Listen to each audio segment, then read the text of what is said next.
Good morning and welcome to this week's version of the Social Housing Roundtable. This week I have the brilliant Rachel Honey-Jones from Lewis Housing Association, who's going to be coming on to talk to us about how they have been using their Contractors CSR or GSE target to better support tenants. Really interesting initiative and one that I think we can be doing more across the UK. Looking forward to this today and looking forward to all the contributions from our guests. So without further ado, here we are, we're about to start. Good morning, good morning, good morning. Hi, Chris, how are you? Morning, good, how are you? Yeah, good, thank you. Good, nice to see you, Tim. How are you? I'm good, thanks. How are you guys? All good, all good. And looks like we've got Michael with us as well. It's like anything, whenever we start these at 11, there's always a couple of minutes just waiting for everyone to finish off the previous meetings before they come in. But yeah, delighted to have Rachel with me today. Apologies for the beard length, by the way. I had COVID last week and haven't been able to get to a barber's yet. I'm very aware it's quite astronomical in its length. Morning, Michael. Nice to see you. How are you? Good morning, Matt. I'm good, thanks. To you? I'm good, thank you. I'm good. As I say, we've got Rachel with us today. Thank you for coming along. It was really interesting because Rachel and I were talking a while ago about how in Wales this is almost normal practice to be using contractors kind of GSE targets, CSR targets to support tenants, but it's not something we do an awful lot over on the other side of the border, as it were. So yeah, Rachel, do you want to kind of introduce yourself a bit and I'll monitor people coming in and we'll start in a few minutes, but it'd be great if you could introduce yourself. Yeah, sure. Hi, everyone. I'm Rachel. I'm Head of Community Regeneration at Newydd Housing Association. So I think the terminology that is utilised in England is community investment. So my department is the Community Investment Department. We just call things different over here in Wales. So I'm our Housing Association head office is in Cardiff, but we cover 11 local authority areas. But again, in Wales, we're much, much smaller than yourselves. So we've got just over 3,000 homes, and we're considered sort of a medium-sized housing association. Our largest has 18,000, the next largest has 11,000, and then the rest of us are sort of around the 3 to 6 mark. So we are small. So, but as a result of us being small, it means that we're really quite involved in our communities, which I'm sure you will have seen in some of the smaller associations in England. That it just means that we're very much seen as like anchor organisations, and we're quite big employers of the local market as well. So yeah, so that is me in terms of who I am, where I am, and just I can see there's some new faces coming into the room. It would be really useful for me, if that's okay, before I start the presentation, if we could go around the room so I know who's here, so I know what I'm pitching at, if that's okay. Yeah, absolutely. I'll bring people in. So obviously, to anyone who I've not spoken with, I recognise most faces, but obviously my name's Matthew Baird. I've been running social housing recruitment agency now for 14 months, me, myself and I. But I've been doing recruitment in housing for over 10 years, but more importantly, I've been running these roundtables kind of since the start of lockdown. And the whole point in them is to see if we can try and make some real change, but also to share best practice, because when housing people come together, or people involved some way in housing come together, they're brilliant at sharing ideas, but there aren't always enough platforms to be able to do so. So that's where these have come about from. So Chris, I'm going to bring on you first, just because you're first on my screen. Thank you. Thank you, Matt. I think it's the first one I've done of these. Unless I did the first one, I can't remember, Matt. It seems a while back now. So I'm Chris Mackenzie-Grieve. I do a lot of interim type work. Interestingly enough, I work with Newydd. I was an interim MD for EOM 2 years ago, just before they converted to Barkid. So working with thing. I've also been a non-exec director at Type Ceredigion. So I understand the Welsh market, the Welsh housing market pretty well. I'm also non-executive director at Your Housing Group in Warrington. We've got 28,000 homes, so I get the kind of. So I've been on the small side, which was Type Ceredigion. I think at the time we had about 2,500 homes or whatever it was, probably that. Barkid now, which I've had quite a lot of involvement with as well. I think they have about 4,500 now because they did an amalgamation. So yeah, so I understand both the English housing associations and the Welsh ones, which is unique. And I live in Wrexham, so on the right side of the border. So sorry, sorry, and I'm also the ESG champion on your housing group as well. So ESG, for those people who don't know, replaced what we used to be called CSR. So, Absolutely, and I was having a bit of a look into that, and the name change. So I appreciate you pointing that out. On yeah, I think it's supposed to be more than a name change, but yeah, but essentially that's what it did. Yeah, It's just the new buzzword, isn't it? Yes. Yeah, it certainly is. We Yeah. love a new term. The funds are Michael, suddenly calling it. Oh, sorry, absolutely, Michael. Can I get you to just kind of introduce yourself briefly? Yeah, good morning, everybody. Similar to Chris, really. I've been doing a fair few interims and contract roles lately, currently between contracts. But previously Yorkshire Housing, head of repairs, 20,000 properties. And then lately Metropolitan Thames Valley, 58,000 properties, responsible for all of compliance and for all of the compliance arenas, you know, whether it's M&E, asbestos, radon for my sins, gas, electric, and so on and so forth. Tim, over to you. Hi everyone, my name's Tim Blanc. I'm head of community engagement for the Barnet Group. So we are a subsidiary company. We were previously an Almo in North London. So we've stood the test of time.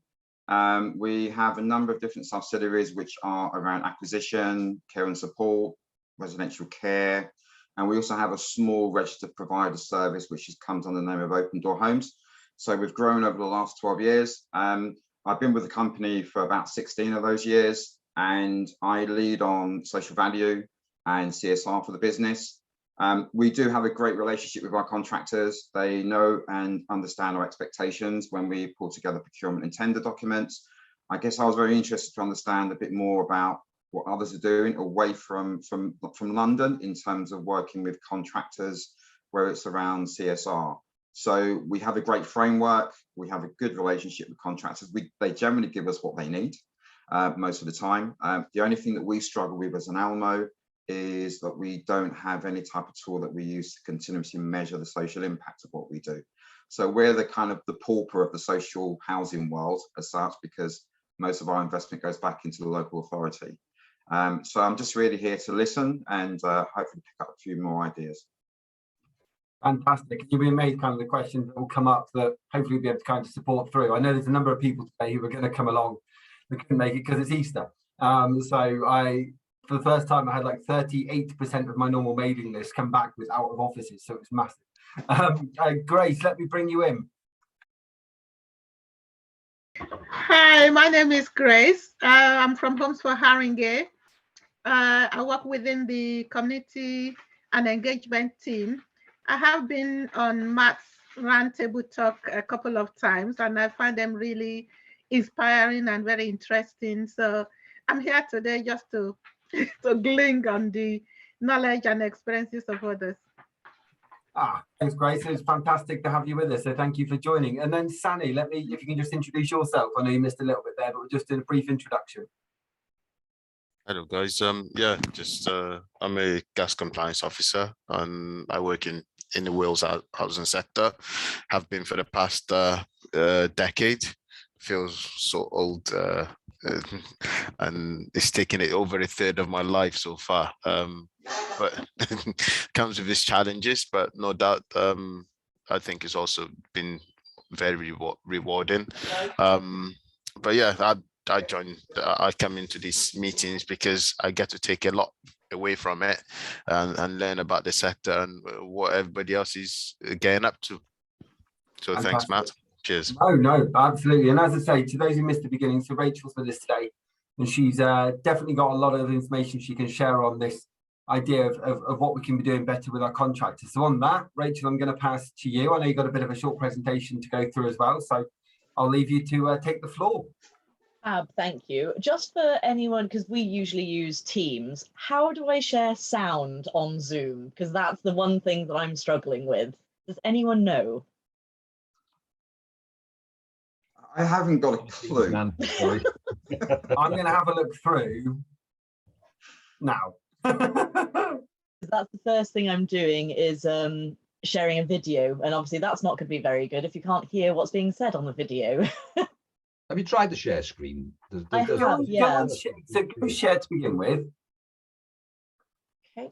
I'm fairly sure I've managed this in the past, but as ever, it's one of those where a bit of a trial and error kind of thing here. So at the top, does it kind of say view options? Does it give you the option to click on sound there? No. Oh, Do you want to try playing it just in case it does? It might just do it. I don't know. Is it playing now? It's Oh, no, playing now. Can you hear anything? no, no sound. I'm going to more. Sorry, guys. Ah, I found a share sound button. Wonderful. There we are. Right. Let's see. Where was it just for If you click more, I don't think you'll have it, but when you're sharing your screen, there's a button which says more. right? Click more, and then sort of like third way down, about halfway down, it says share sound. Oh, right. There you go. So Who knew Rachel was going to give us Zoom lessons too? All learning is good. Right now, here we go. So I'll start with this, and then I've got literally a couple of slides, but I'd prefer to just chat. So here we go. Can you hear this when I press play? Somebody give me a thumbs up. At Nowith, we work in partnership with many companies to deliver products and services for us. As part of these contracts, we ask companies that we work with to provide more than just a service or a product, but also a benefit for our communities. This could be anything from apprenticeships, school visits, improvements to a community building, or support in a local project. We call this a community benefits clause. For all our contracts above £50,000, we make sure we have a community benefit clause in place. This is to make sure that together we can offer a range of social, economic and environmental improvements for our tenants and the communities in which they live in. Some things we have recently been able to offer are recruitment and training opportunities to include apprenticeships, work experience and traineeships, all for local people. We have been into local schools to offer interview training, taken part in career fairs and helped promote the housing sector as a career. We have repainted the entrance to a local cemetery, donated money towards a local school to refurbish their barn for physical activities, donated digital devices to support digital inclusion in our communities and support food banks. From April 2019 to March 2020, we made sure that 95% of our spending through our contracts was on businesses based in Wales. During the same period, 24 apprenticeship opportunities were created and 129 weeks of work experience were achieved through our contracts. Also, £56,000 was spent on supporting community projects. This includes funding or sponsoring a project, offering staff to help with a task and donating materials. We haven't stopped there. We are continuing to work hard across Nowith and with our partners to ensure that contracts are delivering more for our tenants and our communities than ever before. There we go. So at least it worked and you could hear it. So that hopefully gives you a nice little overview in terms of what we do with our contracts. So how, oh gosh, now, brilliant. So I think I'm gonna have to stop share to then allow me to go on to the next section. So let's try this. There we go. And then we'll go back to it. Love technical difficulties. Apologies all. don't worry at all. It's I was saying before, you know, I've said to a few of them, a couple of years ago, we couldn't have even put this together. If I'd said a couple of years ago to the people in the room, do you want to jump online and we'll have a bit of an online forum to chat about a topic? Everyone would have gone, are you mad? And yet, this is what tech has brought. So don't worry at all. I'll leave it to you. There we go. Lovely. I think I've managed. Oh. From my perspective, I prefer things like this where you see the difficulties and the real life of things, because life isn't slick and straightforward. So it shows personality. It allows people to have a bit of laugh, a little bit of brevity, and it relaxes people. Oh, thank you, Michael. That's really sweet of you to say. And you're right, life isn't all singing in rainbows and unicorns, is it? So it is always good. Right, hopefully you are now seeing many companies to deliver products. Not the video again. There we go. Right. So community benefits is what we call how we get additional support from our contractors here in Wales. And it is something that's actually legislated by Welsh Government. So for anything over £2 million of spend, any contract in the public sector should have community benefit clauses as a core requirement of contracts. So that's where I think it was Tim was mentioning about at the procurement stage, you actually put clauses within that procurement saying, we expect you to deliver job and training opportunities, work experience opportunities, and a community investment fund. However, we go further than that at Newydd, and we actually utilise these clauses in all contracts above £50,000, which is quite a low threshold. And the reason for that is, as I mentioned earlier, we are a small association, therefore the contracts that we let, which are over £2 million, are few and far between, and usually only our new developments, and there may be 3 or 4 of those a year if we're lucky. However, it's not just about development for us. We implement it in any contract that's above £50,000. So, for example, our mobile and tablet contract is with Vodafone as a provider, and so we expect them to donate us a certain number of mobile phones and tablets, which we then use in our gift and loan IT scheme, for example, which is the digital inclusion support scheme that we utilise here at Newydd.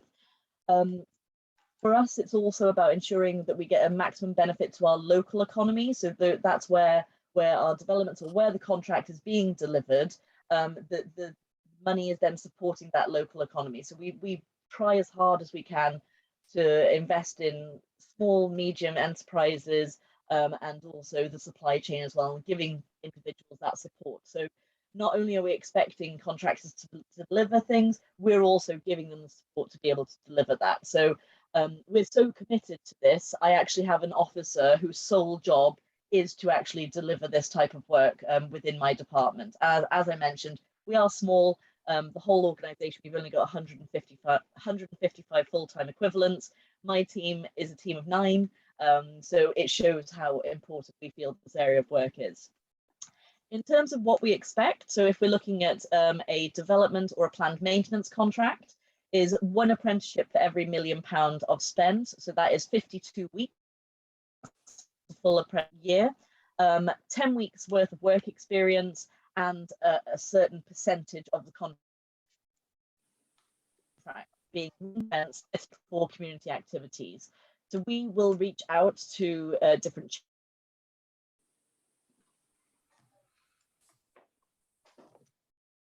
charities and organisations.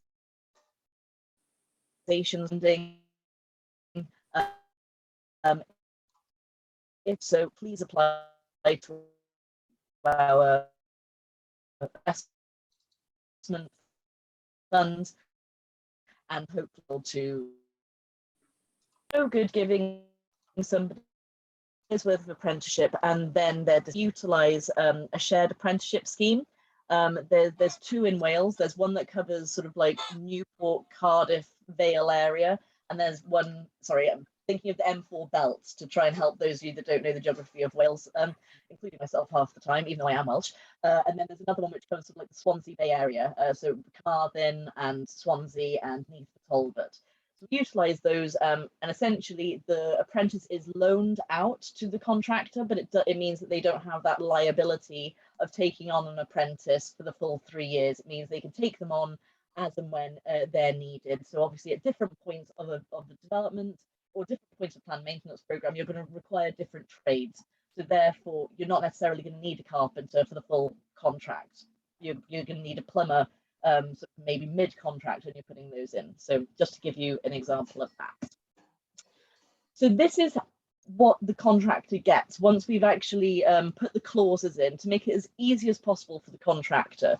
You can see here, this is an example of a contract value which was just over £2 million.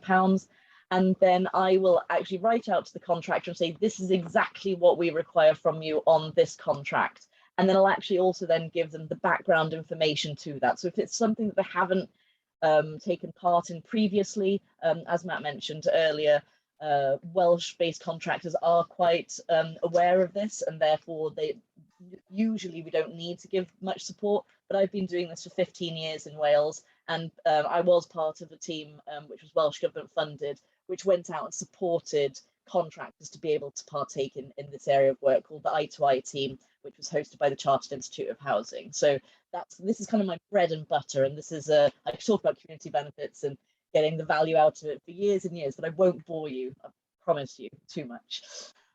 So as you can see here, you've got the apprenticeship weeks, and I've shown exactly how it's calculated, and then the community investment sum requirements. That's essentially a rebate of the contract.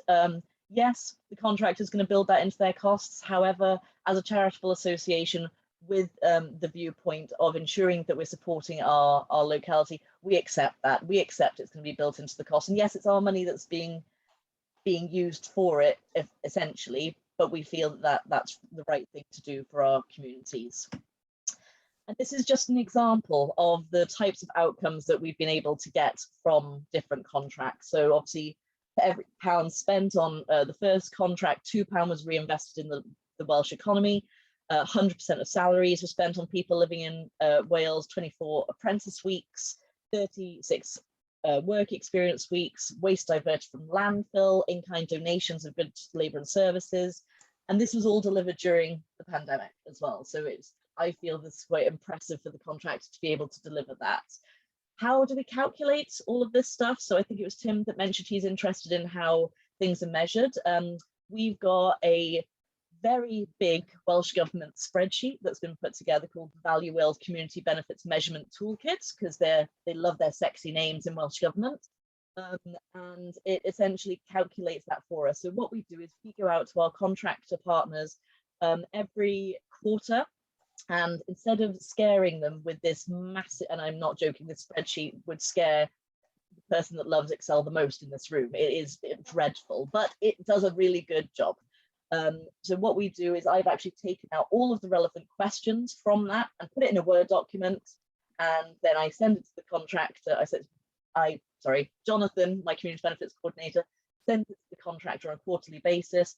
They will then fill that out, and then we will input it into the ghastly spreadsheet, so we don't scare our contractor partners. Because a lot of the time, especially when we're working with our smaller contractors, they don't tend to use computers if they don't have to. They want something in hard copy. They want to be able to physically write out the details, scan it in, and send it back to us. So we take all of the hard work away from it for them. And then this lovely Welsh Government spreadsheet calculates all these percentages and things for us. Happy to share it if anyone's interested.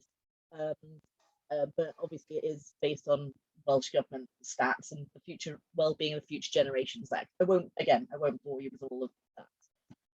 And that's basically a very, very, very, very, very quick summary of what we do. So happy to take any questions and would love to just have a chat with you.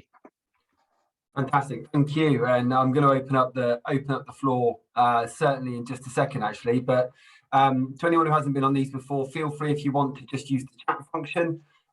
If you want to physically raise a hand or use the reaction thing to raise a hand, I'll bring you in at any time. And Sally, I'll bring you in first. So cheers.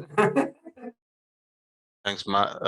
Thanks, Rachel. That was really, really insightful and really good to see the work that you're doing and how you're taking advantage of apprentice within the locality as well, because that really, really helps and benefits somebody to learn their trade and to gain vital experiences. I think the question that I have is, if that is or isn't built into a contract for a contractor already, how do you rectify that, or how would you advise that you rectify it? Yeah, great question, Sani. So there has been I'm not saying an argument, a discussion for many, many, many, many years around core, which is when it's built into the contract, versus non-core. It is entirely dependent on your relationship with the contractor. So I know Tim mentioned that he's got some great relationships with his contractor. So he would probably be able to go to the contractor and say, hey, we've got Joe Bloggs who's interested in potentially having some work experience to see whether or not they want to get into plumbing. Can you take them on for a couple of weeks? And you'd have that sort of negotiated conversation. But whereas I've had contractors in the past who very much just went, no, it's not in the contract, I'm not doing it. And honestly, there's not really much you can do at that point if they say no. That's why I'm a fan of the core requirement of building it into the procured contracts, and then having those discussions quite early doors. So if you're looking at sort of like a planned maintenance framework, for example, if you've got several different individuals or contractors that you are able to draw down from that framework, it's about having those discussions really early on, saying, in 5 years' time, when we come to recommission this framework, we are going to be looking at making this a core requirement that you're going to have to deliver education, training, and employment opportunities. In order for your ITT to be reflective, would you like to try out some of them now? So it's about how can you flip that question to actually making it work for the contractor and making sure that they're able to win work in the future as a result of the work they're doing. So it's about having quite strategic discussions with them and showing how by delivering this work is actually going to benefit them in the future. Does that help? Yeah, definitely. I think you covered it quite well there, and it's just I'm looking back at what I do at the moment, where I manage a 500 grand contractor. You know, I don't. Although we have good relationship, and they're able to train some of our guys and give them experiences and things like that, which is great. But in terms of community benefit, I'm not sure as to how far they actually look into that, or they actually provide any of our tenants. So I'll be going back to them and just highlighting all those things and try to find out how we can progress in benefiting the community through the work and the money that we pay them, essentially making sure it goes further. Thanks, Rachel. Yeah, no problem, Sunny. I'm more than happy to share my community benefits policy with everyone in the room, because that may actually be able to be a good starting point for you to frame those conversations, because you can say, you know, as a result of, so we mentioned ESG earlier, so economic, social, and governance. That is right, isn't it, Chris? I'm looking at you. Yeah, thanks. Yeah, I'm so used to just saying ESG. Yeah. So we're talking about ESG earlier. Essentially, what we need, the conversations we need to be having, especially in Wales. And I know you have the Social Value Act in England, so potentially you could reference the Social Value Act in England. But in Wales, everything that we do, everything that comes from Welsh government has to now reflect ESG and the Wellbeing of the Future Generations Act. And therefore, if as a contractor you're unable to evidence that you can hit those things, you're more than likely going to be unable to get work in the future, or there's going to be a very strong conversation being had with clients, not necessarily us, but generally. So yeah, so I'll definitely share that with you, Sally. I'll pop my email in the chat. I'll share it around afterwards anyway, Rachel, so people have got it. That'd be great. I'm going to bring Tim in, and then we've got a question from Grace. So Tim, let me bring you in. Yeah, I guess it's part question and part maybe some support for, is it Sani? Yeah. Yes, it is, yeah. One of the things, obviously, and this is quite interesting to hear it from a Welsh perspective compared to a UK perspective, is because obviously we tend to refer more to the TOMS model that the Social Value Portal are pushing out in terms of measuring social value and commitments from contractors. But it's true to say contractors know what the expectations are around the Social Value Act. So you may well, and we found the same thing, that, you know, years ago, there was always a short statement about social value, and there were lots of case studies that they provided, but no one really followed up what their commitments should be. So it may even be worthwhile knocking on the door of those contractors and say, let me just remind you, you have an obligation to do some of this work, and we need to be starting to draw it down. This is maybe something for Rachel. We initially had that statement, and then we decided we were going to go for a prescriptive approach, which is something what you're probably doing at the moment for social value. But then we found that we had to be very careful in terms of how much that we could be prescriptive with, ensuring that we weren't going beyond the guidelines of what central government has set out for us. And we're now starting to go back to being a bit more vague in terms of tell us what you can do for us. I know that you mentioned that you are quite happy to have that prescriptive approach, and you understand that at some point you're paying for it, but at what point do you get to where you feel we need to allow the contractors to be a bit more creative and tell us what they can do, where it does maybe save you a bit of money on the overall cost? Yeah, brilliant point, Tim. So that I'm so pleased that you raised it. So although I've mentioned about the prescriptive approach here, that's because that's what traditionally has been carried out. I'm actually in the process within the next few months of reviewing the policy that we've currently got, because we do, although we've got that prescriptive approach to what we expect, we do also say, and here's a menu of options of different other things that potentially you might want to think about. So if you'd prefer to do this rather than that, just let us have that conversation.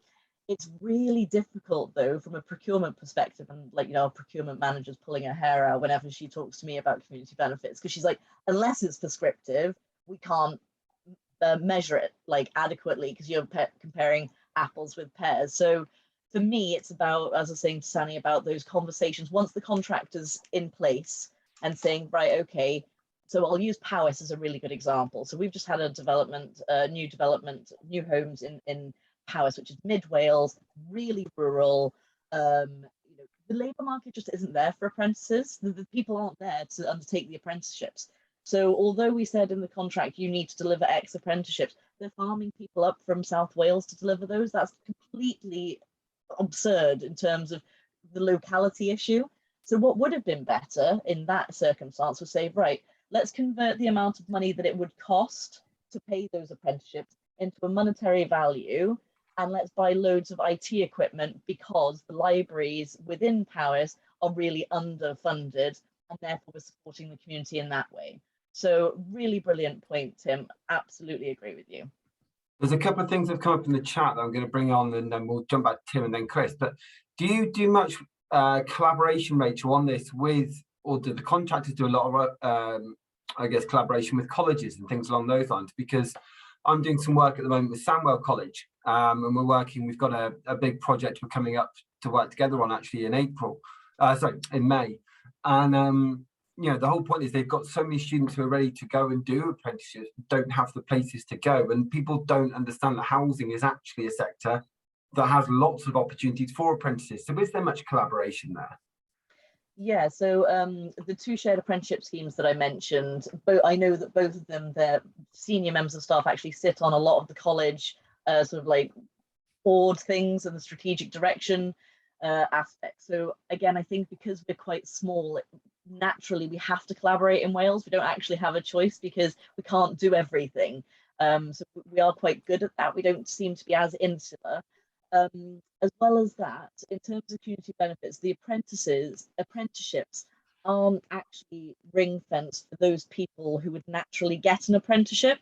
We're trying to give support to individuals who may struggle to go down a traditional route because of lack of academic background, or lack of opportunity. They just aren't, as you mentioned, they're just not aware those opportunities are there.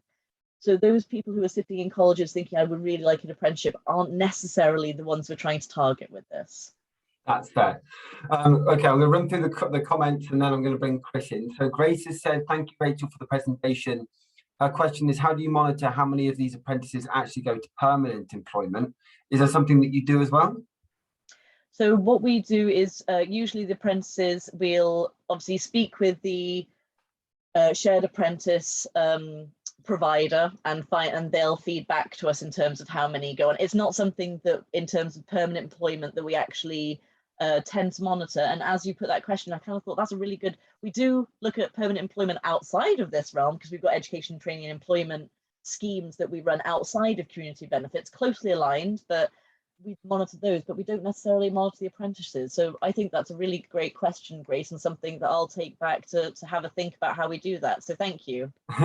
Brilliant. And then Michael Steele, MTVH, that's Metropolitan Thames Valley Housing, I'm assuming anyway, unless there's another acronym that I just wasn't aware of, recently went to the market for new 5-year framework agreements, 700 million or so. And every tender doc had social value requirements, with this forming part of the scoring matrix. Also, 90% of tender responses were receptive to this, some better than others. So that's fantastic to see, and really backs up what you were saying there. And Nasha, dear all, sorry I joined late, I'm abroad. Yeah, Nasha, you look as if you're in the place that Michael's virtual background is, which looks absolutely stunning. It shows my commitment, always full of great discussions, never want to miss a minute of it. It's brilliant to have you on. I know we've got you coming up on a future roundtable, but Chris, you've been very patient, so let me bring you in. No, I've only just worked out how to use the hand, actually. So, yeah, sorry. Yeah, that was great, great presentation, Rachel. And you know, it's exactly what we're doing in Wales, and you know, a lot of that happens across the piece. Interesting enough, back in crikey mid-2000s, I was head of procurement for the Ministry of Justice at the time on prisons, and we were doing this type of thing with frameworks then. The problem was, and I'm not sure how much of a problem it is today, is that a lot of it's almost lip service. So you put the clause in because guess what? That's what the government want you to do, and they think it's a great thing to do. Everybody signs up for it, and this is one of the issues. And then the problem is actually measuring it. Certainly when you've got program teams that are really focused on delivering a project, and you know, they're not too focused on whether you've got 10 apprentices on site or whether you've got X, Y, and Z, because actually nobody ever used to measure it. So they used to say they did it. And I think what you're doing is obviously you're having a physical measurement of it.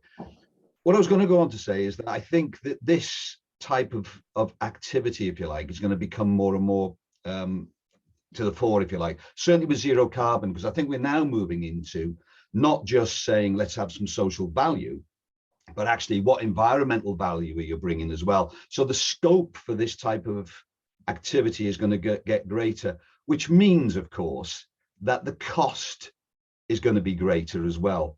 So we've got this real dichotomy at the moment where we want to throw all these things in rightly, but we're actually paying for them as well. So let's not kid ourselves that actually the supply chain are doing us a favor, because they're not, because they're charging for us for it. So I suppose my dilemma with all this is we need to engage the supply chain in a different way. That means they're doing this because it's the right thing to do, and that's a cultural change, and that's a different aspect to it. But also, I think we need to train supply chains to deliver better as well, because most of them don't, and certainly in the construction world where I work basically, and the maintenance work where I work, you know, where productivity is as low as 60%, yet we do nothing about it. And yet we're still adding to that lack of productivity by adding all this. Do you think that's because of a lack of accountability, Chris? So it almost ties back into what you said before, which, and when Rachel mentioned earlier that they've employed someone whose sole role in the business is to monitor this. Yeah. It makes someone kind of go, no, you said you'd do this, you're accountable. You know, it increases that accountability. Do you think that's what's missing? I don't think it. I think there's a whole, to be honest, I think it's more fundamental than that. I think the way we engage with supply chains, certainly in repairs, maintenance and construction, is in a way that's basically cost dominant. So therefore, what we're doing is we're always pushing the cost buttons. And you were rightly saying, Rachel, you got this, and you see it all the time. Procurement, all they want is the lowest cost option. Actually, the lowest cost option is never the lowest cost option. So let's clearly understand that. And what you're trying to do at the same time is say to the supply chain, give me your lowest price, but oh, by the way, I want you to employ this many apprentices. I want you to do this much community work, etc., etc. Put that in the bill as well, which you're going to pay for. And what we're not really doing is addressing the underlying issues of productivity, for example, certainly in construction and maintenance. And I know this because I've worked across these industries for donkey's years, and it's one of my big ticket items, if you like, that I work on. So my expertise is in productivity, etc., etc. But we also need to gauge them in a way that actually means they want to do this. So let me give you an example. So Rachel, for example, you say to somebody, right, you employ one apprentice, it's a year's contract. What happens to that apprentice at the end of the year? You know, I mean, there's no commitment to follow that up, for example, and apprenticeships are around about 3 years, etc., etc. So what you really want to do is you want to really kind of, and I like I was a big advocate of this when I was in Tyco, is actually, you know, keeping spend local, because that's another way of actually building up a local economy. So you're not just doing the social value thing, you're actually building up the economy. And I speak to a lot of contractors in Wales, smaller contractors, etc. And I'm actually working with Available Morgan at the moment on a contract. And, you know, it is about the local kind of sustainability. For example, in Wales, we have Homegrown Wales, which is where we're trying to grow our own timber for the timber frame buildings. So therefore we're promoting timber frame more than other folks. So those are the kind of bigger ticket items that are the wider supply chain that I think we need to get our heads around. And actually, well, Rachel, let me pass back to you, and then I'll bring in Tim. But Rachel, you know, on that, you know, where's what have you been doing around that so far, and what are you still kind of working on? Yeah, so I think the key point that you made, Chris, there, absolutely agree, is with the decarbonisation agenda, that's going to be the sea change that we see, because we don't have the skills in the current workforce, and therefore every contractor, because that is the big ticket item in Wales. So just for English counterparts, Welsh government are investing heavily in decarbonisation. Round one, they released I think it was 7 million, or 28 housing associations in Wales. We've only got 32, but 28 of them are part of the consortia bid to decarbonise our homes. So decarbonisation is a big one. I think your housing minister is now in the levelling up department, is that right? Our housing minister now is in a department called the Ministry for Climate Change. So that it shows you, and I apologise, I think we started the silly names of department thing, so I apologise for that. But so that kind of shows you how intrinsic housing is to climate change, is the fact that we are now within that. So I think that's going to be the push, Chris, if I'm honest. I think that's going to be the thing that forces everyone's hand. But I think go back to my point is that we still don't have the product, we don't have the skills. That's one thing, and that's absolutely fundamental. But we also don't have the productivity. So the cost, the cost to do these things, we've been costing this up recently to get, houses up to this level, is phenomenal. It's astronomical. And the problem with it, of course, is it's not an investment you get a return on. And that's a real issue for housing associations. When we build houses, we get a return on them because we get rent, etc., and we can work that out. When we actually improve a property or retrofit, as we will do, there is no return. You can't charge people a greater rent. So in essence, you have to find the money from somewhere. And at the end of the day, we're all businesses. We're not for profit businesses, but we still need to make a profit. Otherwise, we don't survive. So, it's weird actually, Chris, because I asked this question this morning around what is one of the key things we need to be doing with furniture, with fuel poverty, with all the poverty increasing at the moment. Yeah. And one of the key points that's come up is make better homes and do exactly what we're saying. But as you say, the money's got to come from somewhere. Tim, I'm going to bring you in because you've been patient. We'll definitely fly back to this in a minute. No, that's absolutely okay. I think the conversations around zero carbon and decarbonisation is also something that is just flowing upon our agenda that we're now having to start to look at, talking to other housing associations. But we're an Alamo, so we sometimes struggle in terms of the same relationship with a registered social landlord. Just picking up the point that you were making, Chris, around not necessarily the lip service around it, but the rhetoric. Years ago, what we started to do was host annual sessions with all contractors. And it was more about an opportunity for me to have conversations with them on a face-to-face basis and tell them how well they've been doing or how poorly they've been doing around social value. We now introduce induction sessions for all contract managers within the business, including our procurement team. And I think it's more of a cultural thing about making sure they understand the benefits. So I can quite happily walk away knowing that I have champions at procurement level and at our contract management level. What we've also started to find, and I'm quite happy to name the company, they're called R. Benson. They're a London-based company, and I've worked with them for many years. We don't have any contractual commitments to them, but they still deliver on CSR commitments without any questions asked. And they spend a lot of time carrying out investment into community assets. And we also have a relationship with the third sector where social value that we're unable to draw down ourselves, we've created what's called a CSR request form. So the third sector will send us an outline of what they want to have achieved. If it meets a business case for us and the contractor will do it at no cost. And these are the things that we shut away from the standard expectations from CSR. I guess for me, the point is about the relationship that you build with the contractor and how much that you pay attention to what their CSR commitments are away from a contract.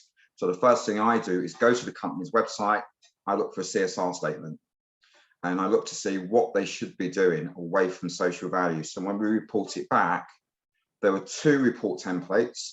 One is based on the contractual social value, and one is based on the added value they are providing based on their CSR commitments. And that's how we measure it. For the past 4 years, we have also introduced a Contractor of the Year award, which is based around social value, and they absolutely love it because it means they get the PR. It then means they can win contracts somewhere else. So it's about how you build that relationship and maybe try to manipulate the process that works for both parties. I really like the sound of that. And actually, I work with a business in London who are a developer of supported housing, which isn't always, there's a number of issues with that in the sector and people think of different views on that. But the one thing they have is their continual social value calculator that shows how much more is going back into, when they do spend, when they win contracts, what's going back in and what are they doing? And that is one of their biggest selling points. So I agree with you, Tim, that if you can award a business saying, well, actually, this is what we've done in collaboration and what you've done, it's a win-win because it makes sure that work is being done. Do you do anything like that in Wales, Rachel? Yeah, so I feel a bit mean actually, because Tim, you said you speak to your contractors once a year with that conversation. I speak to them once a month. I'm like a proper taskmaster. So what we do is our monthly the normal contractor meetings that you would have with the project manager or whoever it is that's delivering that contract. The first half an hour of that meeting is to talk solely about social value and what they're doing. So myself and my colleague Jonathan go along and have those conversations. So maybe I shouldn't go every month. Maybe I should go once a quarter. So we do. But I totally agree with you, Tim. And for us, the contractors that we've got long-standing relationships with will also still carry out that type of work that you mentioned, because that they see it's the right thing to do themselves. And those are the contractors that we want to be working alongside. So we've got a painting and decorating contractor, Brookings. They are absolutely fantastic. And we, even though it's not within their contract, we'll say, we've got this that needs doing. They look at it and go, yep, that's our area. We'll go and do it for you, nil cost. And so I do think those things that are outside of the core requirements, it is all about that relationship building to be able to see what else additional. And in terms of publicity, the community investment sum, what we ensure to do, whoever gets funded through that, is we always put out a press release. And again, as you said, they love it for the PR side. And we'll always make sure that if it's like something to do with the building, we'll always have a plaque with their name and their logo, saying that this has been funded by X contractor. So we make sure to publicize the hell out of it for exactly the same reason that you've just mentioned. They're then able to use that in their PQQs moving forward for any other work as well. So yeah. Rachel, I mean, if you were going to be moving to another business, say you moved to England or Scotland or even internationally, what would be the one thing you would, from the experience you've built so far, you're going into a housing association in England, going, right, this is what we need to start. This is the first thing we need to make sure we do. Is it getting something in the contract? Or is it more than that? Is it almost a cultural change? What's the first thing I guess you would be doing to come in and try and change the mindset of what's going on so far with maybe some of the contractors we work with? So great question. So when I joined Newydd, gosh, coming up 6 years ago now, Newydd used to farm out the community benefits to a consultant essentially, and it just wasn't done. I'll be perfectly honest with you. So I came in, and I think because of my background, my experience, I think that's the reason that I got the job, was because they recognised that we weren't, as an organisation, delivering on Welsh Government commitments, essentially. Welsh Government never check with us, by the way. I will put it out there. They never actually come to us and say, why haven't you delivered on this contract? But if they ever did, which Welsh Government have a brilliant habit of literally emailing us saying, I need this information by next week. That's just some, I don't know, Chris is nodding, so I'm sure he's seen it when he did it to Head and Diggy on. And you suddenly have to pull out that information, send it to them. And if you don't, regulator is on you, like immediately. So I think the association recognised that if Welsh Government came to us and said, why haven't you delivered, that we were going to be in big trouble. So I actually came in and had to do that whole piece of work here at Newydd. So I came in, and the first thing I did, a policy. Without a policy, you can't fall back on anything. So I made sure to have all the relevant at the time EU legislation, which is now obviously been adopted by central government, Welsh Government legislation, any best practice, put that all together, and then basically presented this case to my senior management team and said, I've come in to manage a department. I'm not here to solely monitor community benefits. I need a person.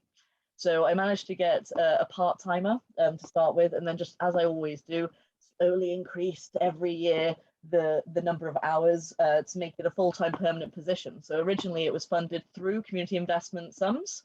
And then when the senior management team, I was able to evidence the impact of actually, this is what you were doing before, nothing. This is what we've been able to achieve now. 36 apprentices on site within they were like, yeah, this is a no-brainer. So I actually had to do it here. So I would say, firstly, it's about the culture change so I was quite lucky that I was pushing on an open door. The organization already recognized that they needed to do something.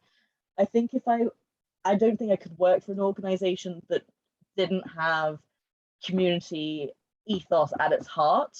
As a housing association, we're here, we are paid by our tenants' rent money. So that's why we're in the jobs that we do. So if you're not prepared to invest in those communities and in those tenants, then why are you doing this job? Like, you shouldn't be a housing association, you should be a for-profit provider. End of story. So it's about having those really tough conversations, and I can appreciate that is a really tough conversation in your big social landlords. I know, Tim, you mentioned you can have a bit of a difficult conversation because you're an ALMO, obviously being arm's length from the local authority, whereas as a RS, a registered social landlord, I don't necessarily have to have those, but I have worked in a stock transfer, and again, they are difficult conversations to have. So I think you need to have the seniority to question the major senior management team. I know everyone's got different structures.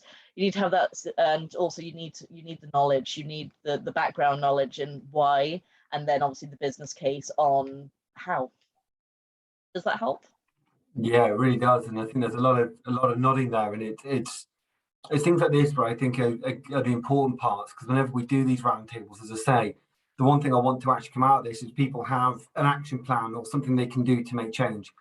I'm aware that everyone or a number of people will probably have the 12 o'clock. So has anyone kind of got any last minute questions for Rachel before we kind of wrap it up at about 5-2, or we get Rachel to do the wrap up herself?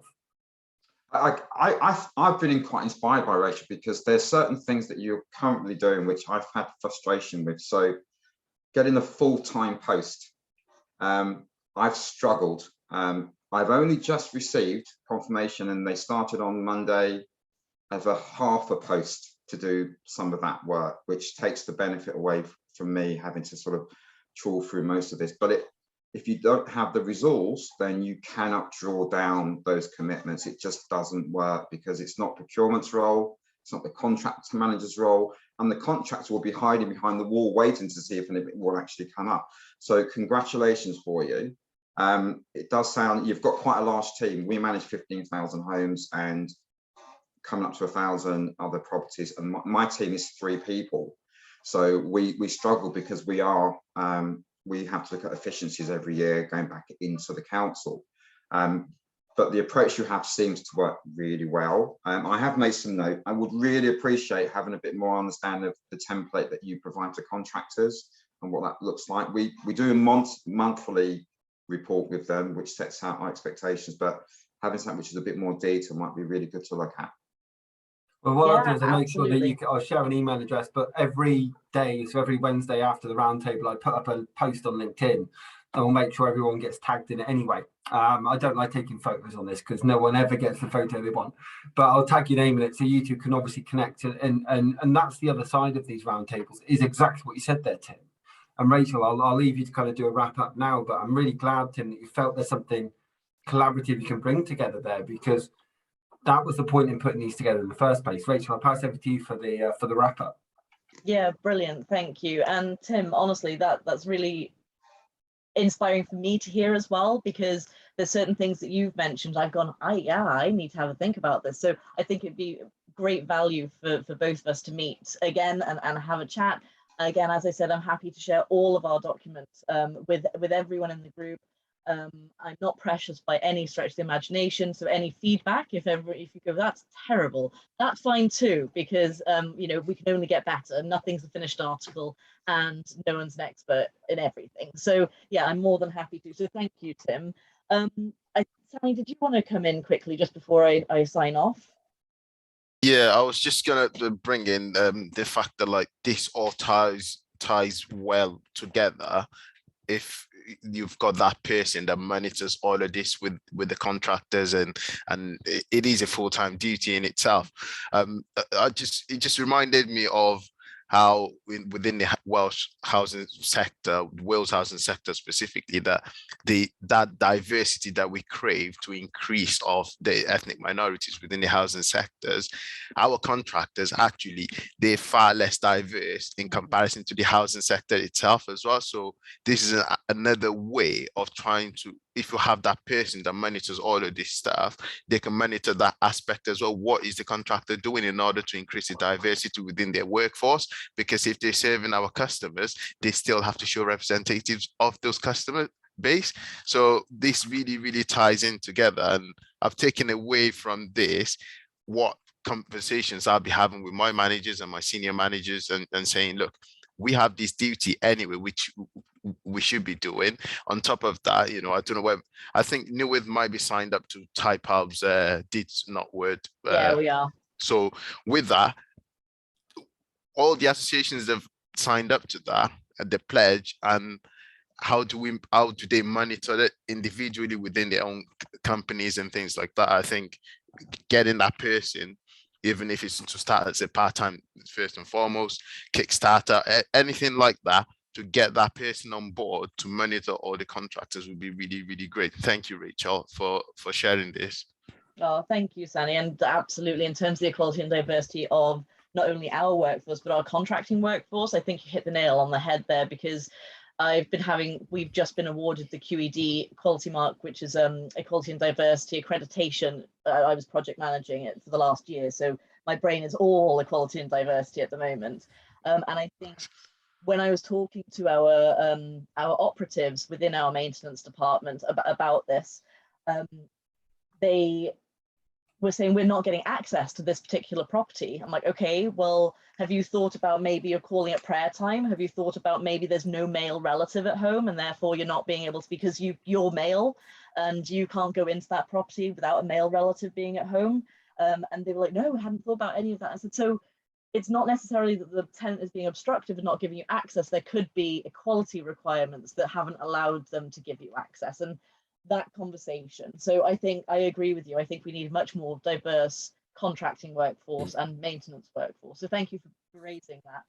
I think you're absolutely right there, Rachel. I mean, this formed part of the tender documentation for the work that we did at MTVH. We wanted to see how they would handle diversity and, you know, handling things around religious holidays, bearing in mind the diversity, you know, of religions that we have. Also, how do we accommodate for hospital appointments? Do they have female operatives? Is it, you know, if for various reasons, sometimes it might need to be a double visit, and also out of hours visits, because, you know, people are working, trying to earn money and put food on the table and provide heating at the moment. Sometimes it's not possible for them to take a day off. So can we do early evenings? Can we do Saturday mornings? And you know, things such as that. It's about the flexibility within the contract and then the appetite that the contractors have for that. And also, you know, talking about the decarbonisation. Again, that was in our tender documentation for, you know, what are you doing about decarbonisation? You know, there's token gestures of electric vehicles and so on, but also what are they doing about water saving and, you know, light energy? So are they using LED lights? Have they got sensors to ensure that all lights are turned off when people leave the room? But again, the fundamental thing is, yes, they can tell you they've got wonderful things, but how do you know and how do you monitor it? So that is one of the key things. Sorry, guys. I've got to zip off. I've got to jump on another call. No, absolutely. Thank you, everyone, for joining. Thank you, Rachel, for being absolutely amazing today, for sharing such fantastic insight. Chris, thank you for sharing that 5 capitals model again. I'll share that. It's an overview model, so it's the one we're using basically, but it's quite comprehensive. And I'll make sure everyone is connected on LinkedIn. And if you've any questions, if you want to have a follow-up on this, please let me know. I do have a gap in 2 weeks on the 26th of April where I don't have a session booked. So if anyone wants to follow up something like this, let us know. But in the interim, Rachel, you're amazing today. Thank you so much for joining me, and everyone else. I hope you got something out of it, and I'll no doubt see you all at session 2. Cheers. Thanks, Rachel. Bye now.